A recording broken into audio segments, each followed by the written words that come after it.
When I was a small child, my Auntie Kathy was one of my idols. I didn't get to see her very often because she lived across the country from the rest of the family, but my many visits to her beautiful home have stayed with me my whole life. I relished traveling to her scenic house in Sydney, British Columbia for the summers. The entire family would jump on a plane in Winnipeg and spend the full day tediously traveling on a dry, boring plane to Victoria. I would impatiently bounce in my seat in anticipation on the excruciatingly time-consuming 5-hour flight. When we finally landed, my Uncle Tor, a small, dark-haired Norwegian man, would pick us up from the airport in Victoria and drive us down the dark, winding Pat Bay Highway towards their lovely home. As soon as we started down the street towards their house, my eagerness and anticipation began to mount. As we slowly opened the forest green front gate and I heard the excited, high-pitched barking of the golden retrievers, my excitement peaked. My aunt and uncle had 3 golden retrievers, Acer, Joker, and Q. These Goldens are no ordinary dogs. They are highly trained Canadian Kennel Club competitors. My Auntie Kathy and Uncle Tor had been training dogs for over 20 years. They competed in obedience trials, agility trials, tracking trials, and hunt tests around the country. I was absolutely amazed by the control they had over their dogs. They could send their dog over a jump from over 20 feet away with just a simple hand motion. The way they could communicate so clearly with their dogs was just astonishing. So naturally, I wanted to get involved in dog training. My aunt was my hero as a child, and I wanted to assist her in anything she partook in. My help could be as simple as setting a slender white bar on the high jump, or as complex as walking a trail in a field of long golden grass for her dogs to track. I fell in love with dog training with my aunt and have wanted to continue it ever since. I began the long and wonderful journey of training my own dogs when I was 14. I bought a tiny cream Chihuahua puppy from a breeder after our old, soft-coated Wheaten Terrier was put down. Although I was devastated by my father putting down Julie, I felt somewhat relieved to be free of our aggressive terrier. She was a terrible dog and stubborn as a mule, failing basic obedience classes multiple times. This new puppy was my chance to begin anew. When he was a puppy, his ears looked like giant radar dishes on his minuscule head, so we made his registered name Radar O'Reilly, or Riley for short. He was an adorable, pint-sized puppy with soft, short, cream hair. We fell in love immediately. He bonded to me instantly, and in no time he was following me around the house. I began training with Riley when he was just a puppy. He was less than 2 pounds when we first started going to PetSmart for puppy classes. I was so nervous about beginning classes. I was nervous about him getting hurt, but also nervous about him not learning the commands.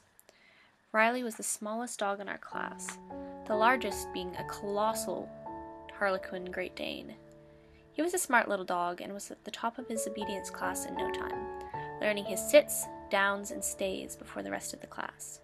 I was overjoyed that he picked up on the basic commands so easily after our last dog.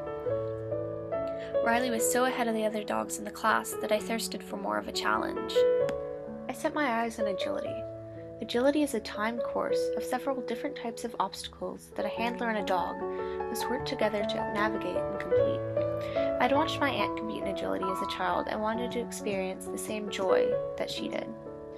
After Riley turned 2, we started our agility training. We began basic agility at Family Pet Obedience in Cumming. Agility quickly became my favorite dog sport because it's fast-paced and exciting.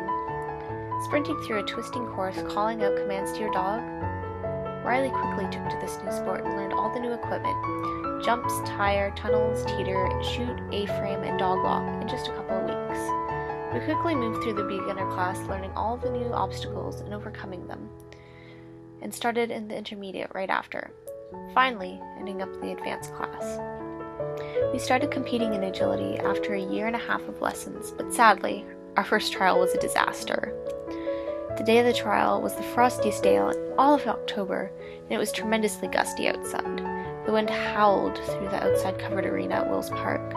Riley was shivering violently, and when it came time to run his course, he didn't want to run because he was so cold. So unfortunately, we were over course time.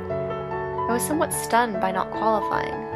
Riley had always been at the top of his class, and we excelled in anything we set our minds to. So failing dazed me. I called Auntie Kathy as soon as we got home, and told her how devastated I was about the disappointment of our first trial. She told me to keep on trying and not to expect every run to be perfect. She said her dogs didn't qualify every time. After I hung up the phone, I felt somewhat better. We went to our classes next Monday and worked on running fast and running. Our next trial went a lot better. Riley sprinted through the course, taking all the jumps, going through all the tunnels, and getting the cheater to tip in an astonishingly fast time. We were awarded first place for that performance, and we've had some ups and downs ever since. Training dogs has not only affected me, but it has affected my whole family. When I was younger, my parents had to drive me to training classes, which was at least 3 times a week. They stayed with me in classes to keep me company, and they both made a lot of new friends in the process. Now, most of my family's closest friends are people that are involved in the dog show world. One of my mom's best friends is my confirmation mentor, Darlene. I have had the privilege of Darlene letting me show her Toy Fox Terriers in junior showmanship. She has driven me all over the country to help me find shows where I would have competition. My family has gotten to see a lot of the country in the process of traveling to dog shows, going all the way from Richmond, Virginia to West Palm Beach, Florida. My parents still attend every trial I enter and support me the full time. They get up early and drive me to the show site. They hold dogs, get blankets, get water dishes, and get poop bags, all without a complaint. Showing dogs has drastically changed my life.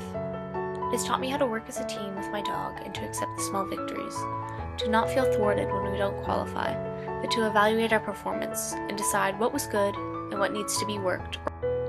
Ultimately, showing dogs has made me appreciate my family more. I've always loved my parents, but I know I haven't always been able to appreciate them as much as I should have.